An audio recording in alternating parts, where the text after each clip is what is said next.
조비의 그 핵심 설계 철학인 S4 플랫폼부터 시작해서요. 또 이 사업의 경제성을 완성시킬 자율 비행 기술, 그리고 어쩌면 많은 분들이 간과하고 있는 이 방산 사업의 역할, 나아가서는 두바이나 사우디아라비아 같은 아예 국가 단위 프로젝트가 어떤 의미를 갖는지까지, 왜 이 기업이 다른 경쟁사와는 전혀 다른 게임을 하고 있는지 그 거대한 그림을 같이 맞춰보시면 재미있을 겁니다. 좋습니다. 그 거대한 그림의 첫 번째 조각, S4 플랫폼부터 시작해보죠. 보는 어떤 특정 비행기 모델명이 아니더라고요. 하나의 기본 설계 위에 여러 부품을 조합하는 플랫폼이다, 이렇게 정의하던데, 이게 언뜻 들으면 뭐 당연한 소리 같기도 하고요. 왜 이게 그렇게 결정적인 차이를 만드는 건가요? 바로 그 지점에 어떻게 보면 좀 지루하게 들릴 수도 있는 두 단어, 규모의 경제랑 운영 효율, 여기에 모든 답이 있습니다. 대부분의 경쟁사들은요, 시장에 맞춰서 기체를 다 따로 개발합니다. 필요한 제품을 그때그때 만드는, 어떻게 보면 되게 직관적인 방식이네요. 그렇죠. 도심 단거리용, 도시간 장거리용, 군용 정찰용, 화물 운송용. 이게 전부 설계도부터 부품, 생산 라인까지 다 달라요. 하지만 그건 R&D 비용, 생산 비용, 유지보수 부품 재고, 심지어 조종사 훈련 프로그램까지 전부 N배로 늘어난다는 뜻이거든요. 비용이 계속 중첩되는 구조군요. 맞습니다. 반면에 조비는 S4라는 단 하나의 몸체를 가지고 그 위에 세 가지 다른 심장, 즉 파워트레인을 그냥 바꿔 끼우는 전략을 씁니다. 첫 번째는 도심 에어택시를 위한 완전 전기식 파워트레인. 이건 소음이 거의 없어서 도심 운항에 필수적이죠. 네, 여기까지는 우리가 흔히 아는 그 EVTOL의 모습이고요. 두 번째가 바로 수소 하이브리드입니다. 이걸 장착하면 항속 거리가 900km까지 늘어나요. 900km요? 네, 서울에서 부산까지 한 번에 갈 수 있는 거리죠. 이제 도시 내 이동을 넘어서 도시간 이동시장을 공략하는 카드인 셈입니다. 그리고 마지막 세 번째가 가스터빈 하이브리드인데 이게 군용입니다. 잠깐만요. 가스터빈이요? 그러면 기존 제트 연료를 쓴다는 의미 아닌가요? 친환경 전기 비행기라는 이 회사의 정체성이랑은 좀 충돌하는 것처럼 보이는데요. 아주 날카로운 지적이십니다. 실제로 이 부분 때문에 일부에서는 비판도 있고요. 하지만 조비의 관점은 좀 달라요. 군은 당장 전 세계에 깔린 기종 보급망, 그러니까 제트 연료 인프라를 포기할 수가 없잖아요. 군 입장에서는 미래의 친환경 기술보다 지금 당장 작전에 투입할 수 있는 검증된 기술이 훨씬 중요하거든요. 현실적인 선택을 한 거군요. 그렇죠. 조비는 이상을 쫓기보다 군의 현실적인 요구에 맞춰준 겁니다. 덕분에 미 공군으로부터 1억 3천만 달러가 넘는 대규모 계약을 따낼 수 있었고요. 와, 정말 실용적인 접근이네요. 결국 하나의 뼈대를 개발하는 비용으로 도심, 도시간, 국방이라는 세 개의 전혀 다른 시장에 동시에 진입하는 거군요. 부품도 대부분 공유할 테니 생산 단가는 낮아지고 정비나 조종사 훈련은 훨씬 단순해지고요. 이건 뭐 처음부터 판 자체를 완전히 다르게 짜고 시작한 느낌인데요. 바로 그 지점입니다. 게임의 규칙을 바꾼다는 게 핵심이죠. 사실 경쟁사들도 이걸 모르진 않아요. 다만 이미 각 시장에 맞춰서 개발을 시작해버렸기 때문에 이제 와서 모든 걸 갈아엎고 조비처럼 플랫폼 전략으로 바꾸는 건 거의 불가능에 가깝습니다. 출발선부터가 다른 셈이죠. 알겠습니다. S4 플랫폼의 효율성은 이제 이해가 갑니다. 그런데 저는 좀 더 근본적인 의문이 남아요. 결국 저 비행기 한 대에 조종사 한 명이 타야 하는데 이게 어떻게 택시처럼 저렴해질 수가 있죠? 아무리 생각해도 뭐 우버 블랙보다 훨씬 비싼 프리미엄 서비스일 것 같은데 이 사업 모델이 과연 대중화될 수 있을까요? 정확히 그 문제, 즉 조종사 인건비라는 가장 큰 비용 구조를 해결하기 위해 조비가 던진 승부수가 바로 있습니다. 자율비행 기술 회사 엑스윙을 인수한 겁니다. 엑스윙 인수. 네. 여기서 정말 중요한 포인트는 엑스윙이 언젠가 자율비행을 하겠다는 그런 비전을 가진 연구소 같은 회사가 아니라는 거예요. 미래 기술을 사온 게 아니라 이미 존재하는 기술을 사왔다는 말씀이신가요? 그렇습니다. 엑스윙은 이미 우리가 아는 그 평범한 세스나 비행기 있잖아요.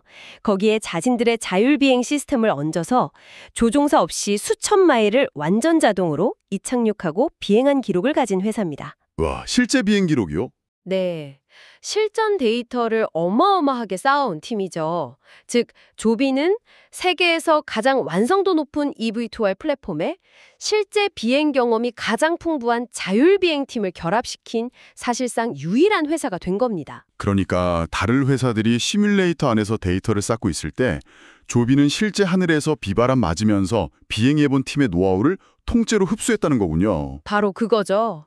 그래서 조비의 로드맵이 가장 현실적이라고 평가받는 겁니다.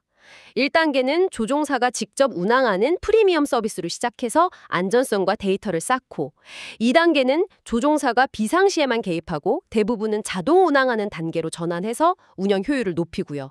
그리고 최종 3단계에서 완전 무인 에어택시로 전환해서 조종사 인건비를 제로로 만드는 거죠. 아, 그 마지막 단계에 가야만 우리가 아는 택시 요금과 경쟁이 가능해지겠네요. 맞습니다. 그 마지막 퍼즐 조각을 조비는 가장 먼저 손에 쥔 셈입니다. 들어보니까 방금 전에 이야기했던 그 군용 버전과도 딱 연결이 되네요.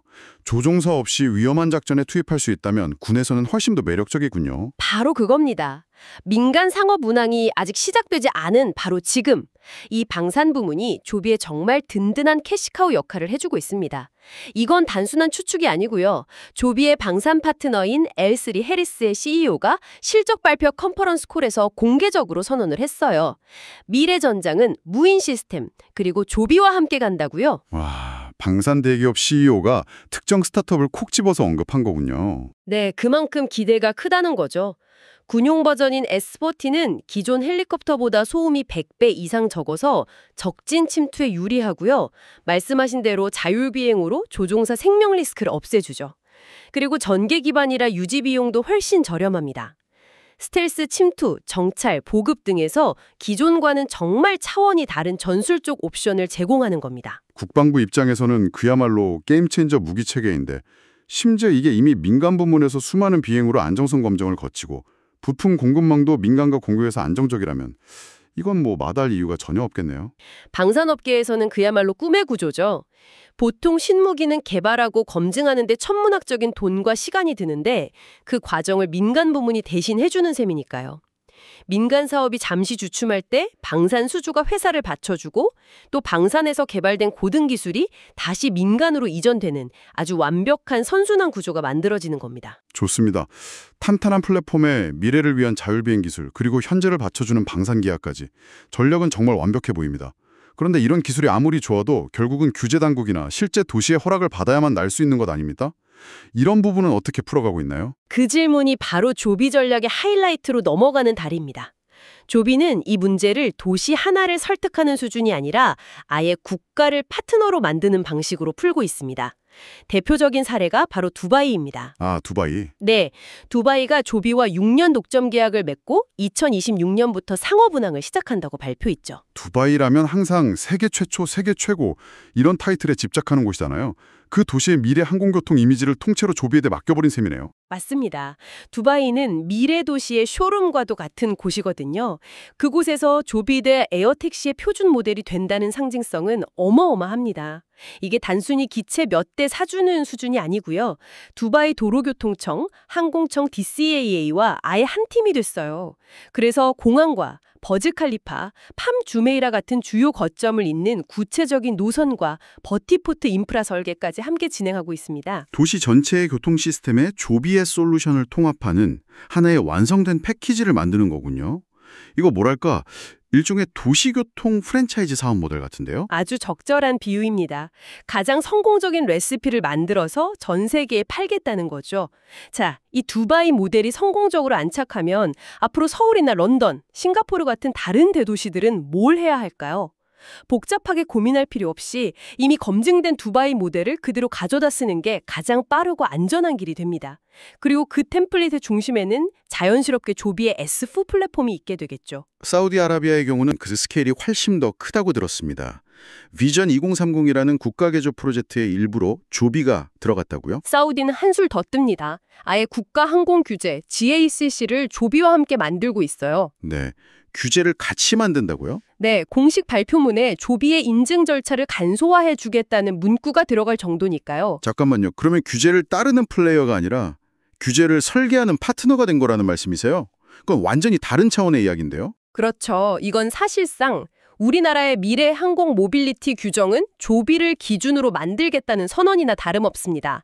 여기에 70년간 토요타의 독점 파트너로 사우디의 자동차 인프라를 장악해온 ALJ 그룹이 자본과 지상 인프라를 대고요. 사우디 최대 항공 운영사인 알룰라가 9개 공항과 300개 이상의 헬리패드 운영 노하우를 제공합니다. 규제, 자본, 인프라, 기술이 국가라는 이름 아래 하나로 묶여서 거대한 항공 네트워크를 구축하는 그림입니다. 이건 도시내 택시 사업이 아니라 국가 기관망 사업에 가깝죠. 와, 정말 모든 조각이 너무 정교하게 딱딱 맞아떨어지는 느낌이네요. 그런데 오늘 분석 자료에 마치 탐정처럼 파헤친 내용도 있더라고요. 조비의 선적 기록을 추적해서 미래 전략을 암시하는 단서 2가지를 찾아냈다고요? 네, 아주 재미있는 부분입니다. 이 분석가가 조비가 수입한 물품 목록을 추적했는데 첫 번째로 발견한 것이 약 900kg짜리 충전 장비입니다. 이건 조비가 개발한 컨테이너형 통합 충전 시스템 GIX로 추정되는데요.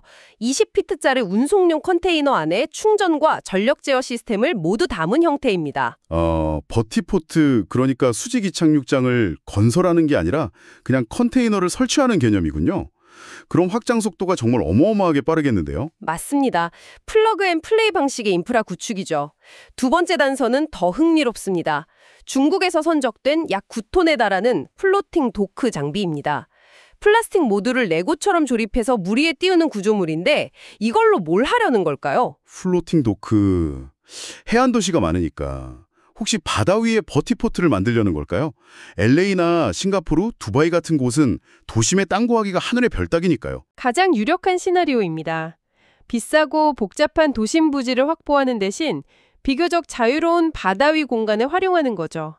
이 플로팅 도크 위에 착륙 패드를 깔고 아까 말한 그 컨테이너형 충전 시스템 GEX를 얹으면 수상 버티포트 패키지가 순식간에 완성됩니다.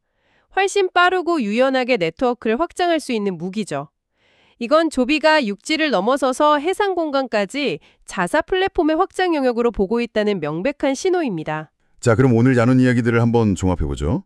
오늘 자료들을 통해 본 조비는 정말 단순히 멋진 비행기를 만드는 회사가 아니었습니다. S4라는 하나의 플랫폼으로 민간과 국방, 단거리와 장거리를 모두 아우르고 이미 실증된 자율주행 기술로 주종사 없는 미래라는 장기적인 수익성을 가장 먼저 확보했고요. 당장의 현금 흐름은 방산 사업으로 해결하는 아주 영리한 전략을 구사하고 있었습니다. 거기에 그치지 않고 두바이와 사우디라는 돈과 의지가 넘치는 국가들을 테스트베드 삼아서 성공 사례라는 템플릿을 만들고 있죠. 그래서 다른 도시들이 따라올 수밖에 없는 표준을 제시하고 있고요. 심지어 버티포트 인프라까지 컨테이너와 플로팅 도크로 모듈러해서 누구보다 빠르고 그리고 저렴하게 확장할 준비를 마쳤습니다. 기술, 파트너, 자본, 정책, 인프라, 미래 항공 모빌리티에 필요한 모든 조각이 뭐랄까 무서울 정도로 정교하게 맞춰져 있습니다. 이 자료의 분석가는 2040년쯤이면 사람들이 티슈를 그냥 클리넥스라고 부르듯 EVTOL 그냥 S4라고 부르게 될지도 모른다고 예측하더라고요. 그만큼 시장의 대명사가 될 수 있다는 거겠죠.